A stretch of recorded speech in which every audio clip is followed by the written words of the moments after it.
Assalamualaikum warahmatullahi wabarakatuh.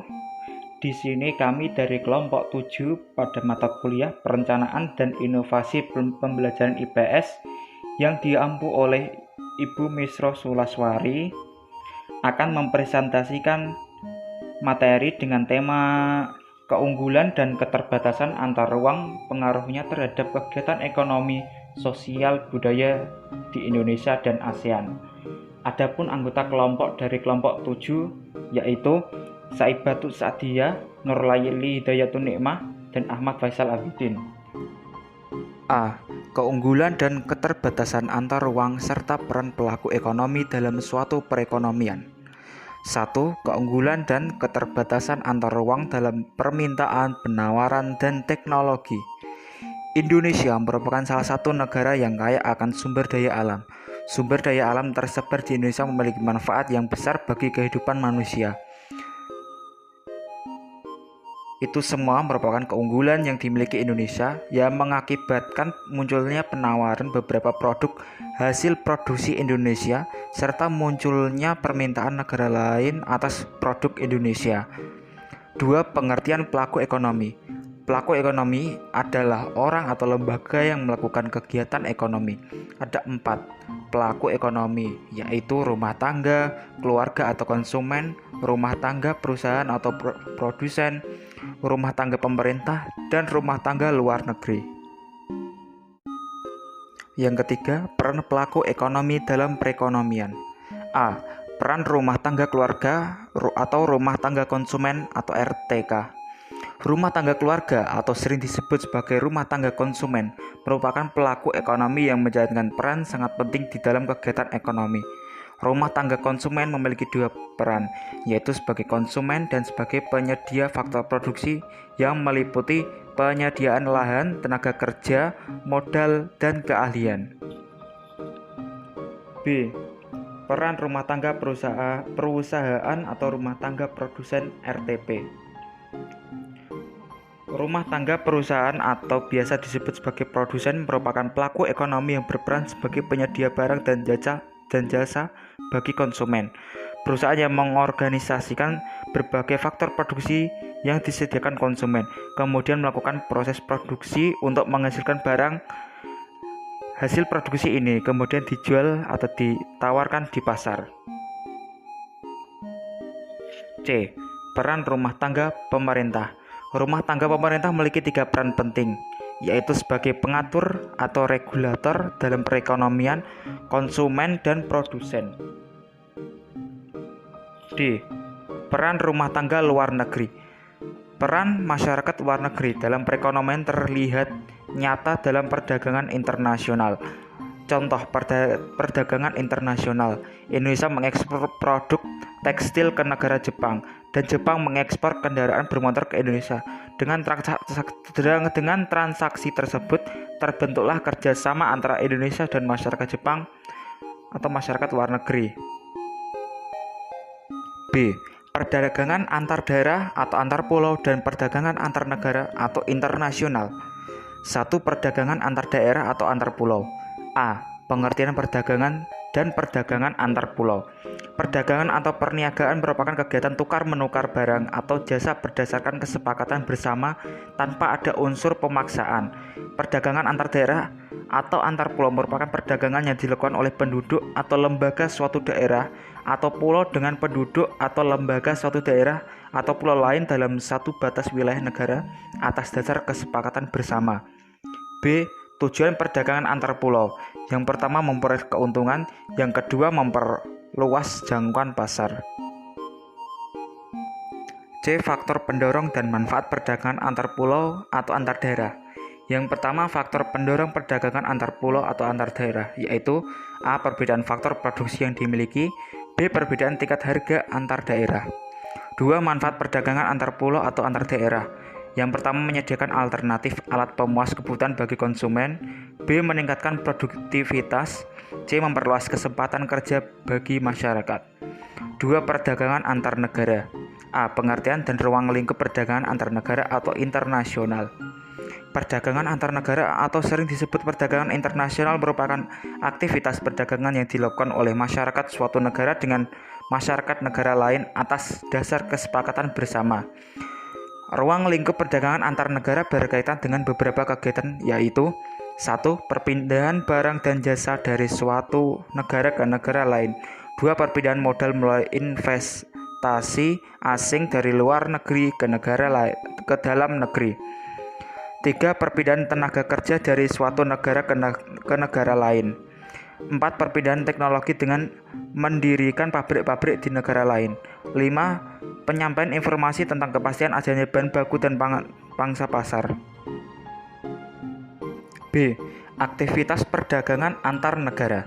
1. Ekspor. Ekspor merupakan kegiatan menjual barang atau produk ke luar negeri. Seseorang atau badan yang melakukan ekspor disebut eksportir. 2. Impor. Impor merupakan kegiatan membeli barang dari luar negeri. Seseorang atau badan yang melakukan impor disebut importir.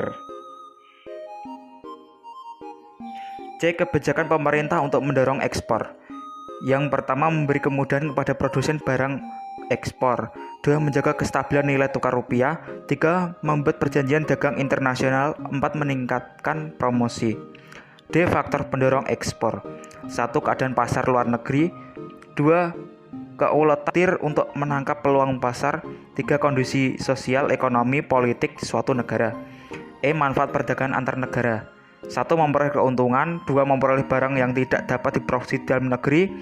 3. Menjalin persahabatan antar negara. 4. Transaksi teknologi modern. F. Faktor-faktor yang mendorong perdagangan antar negara. 1. Untuk memenuhi kebutuhan barang dan jasa dalam negeri. 2. Keinginan memperoleh keuntungan dan meningkatkan pendapatan negara. 3. Adanya perbedaan kemampuan penguasaan ilmu pengetahuan dan teknologi dalam mengolah sumber daya ekonomi. Yang keempat, adanya kelebihan produk dalam negeri sehingga perlu pasar baru untuk menjual produk tersebut. 5. Adanya perbedaan keadaan seperti sumber daya alam, iklim, tenaga kerja, budaya, dan jumlah penduduk yang menyebabkan adanya perbedaan hasil produksi dan adanya keterbatasan produksi. 6. Keinginan membuka kerjasama, hubungan politik, dan dukungan dari negara lain. 7. Terjadinya era globalisasi sehingga tidak satu negara pun di dunia dapat hidup sendiri. G. Perbedaan perdagangan antar pulau dengan perdagangan antar negara. 1. Peluang perdagangan yang lebih luas. Pada perdagangan antar negara, suatu negara dapat menjual barang atau jasanya ke negara lain dan bisa membeli barang atau jasa dari negara lain. Dalam perdagangan antar pulau, kita hanya dapat melakukan perdagangan antar daerah atau pulau dalam lingkup satu negara. 2. Adanya kedaulatan bangsa. Pada perdagangan antar negara, bangsa-bangsa dapat mengatur aliran barang atau jasa, tenaga kerja, dan keuangan. Negara-negara menunjukkan kedaulatannya di sini. Sementara di perdagangan domestik, aliran perdagangan berjalan secara bebas tanpa regulasi yang berarti dari negara. 3. Penggunaan kurs tukar. Dalam melakukan perdagangan antar negara, negara-negara menggunakan kurs tukar yang berbeda-beda. Ini berbeda dengan perdagangan domestik yang hanya menggunakan satu kurs tukar. Perdagangan antar negara juga membutuhkan sistem keuangan antar negara yang dapat memastikan kelancaran aliran mata uang ini. C. Penguatan ekonomi maritim dan agrikultur di Indonesia. 1. Penguatan ekonomi maritim. A. Potensi ekonomi maritim di Indonesia. Sumber daya alam yang besar dan letaknya strategis berada di persilangan Samudra Hindia dan Samudra Pasifik, serta posisi Indonesia sebagai negara kepulauan terbesar di dunia seharusnya menjadi kekuatan penting yang dapat dimaksimalkan pengembangnya. B. Kondisi ekonomi maritim di Indonesia dan negara-negara ASEAN. Kondisi ekonomi maritim di Indonesia dilihat dari yang pertama, sektor pelayaran. Sebagai negara kepulauan terbesar di dunia, industri pelayaran merupakan infrastruktur dan tulang punggung kehidupan berbangsa dan bernegara. Namun dalam realita, industri pelayaran nasional saat ini dalam kondisi belum begitu baik. Ditinjau dari segi daya saing, pangsa muatan armada kapal nasional masih tergolong rendah. B. Sektor perikanan. Potensi sektor perikanan Indonesia sangat besar dan sepantasnya Indonesia menjadi negara industri perikanan terbesar di Asia. Namun demikian, kontribusi sektor perikanan terhadap pendapatan nasional masih rendah. pertambahan kawasan budidaya perikanan pun masih sangat kurang. 3. Sektor pariwisata bahari.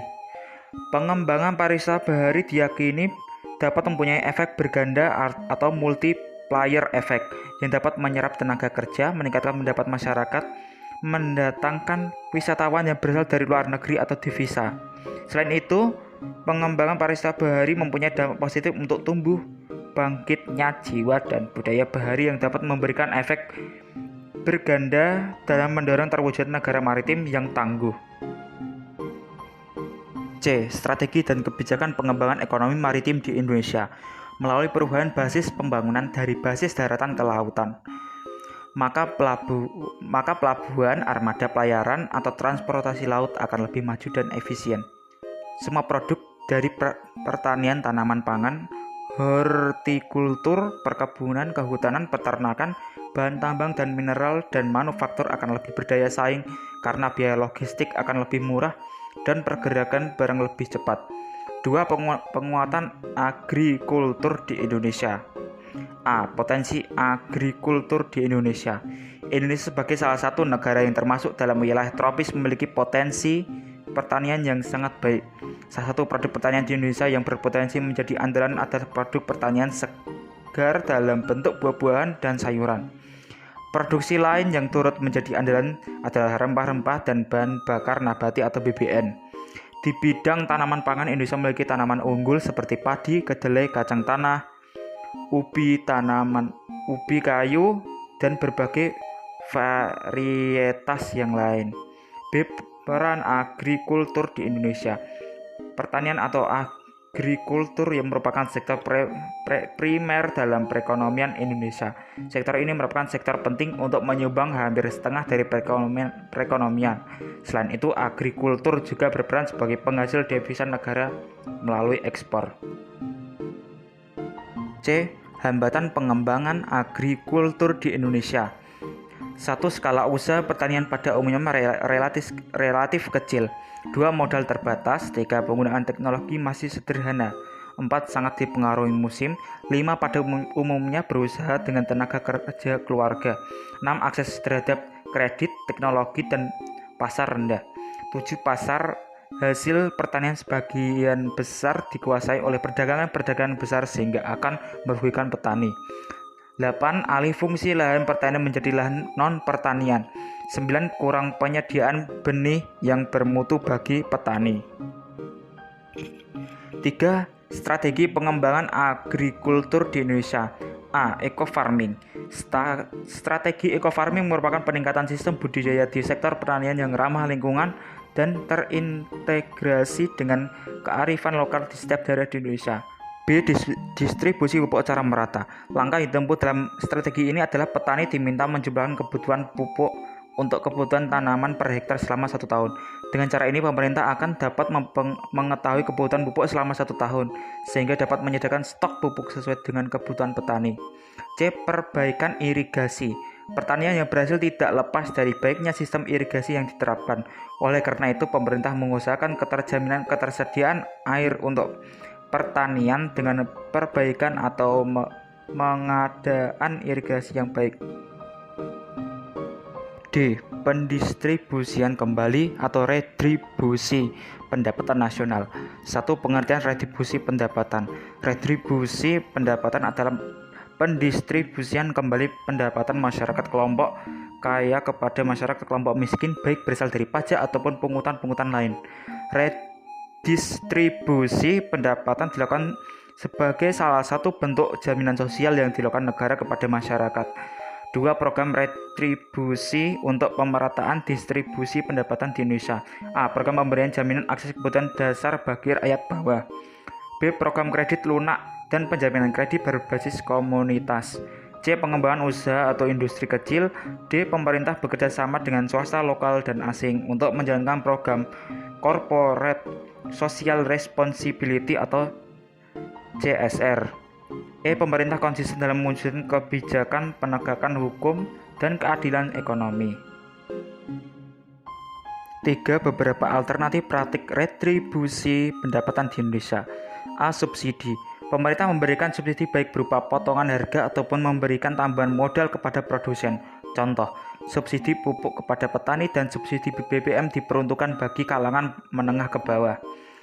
B.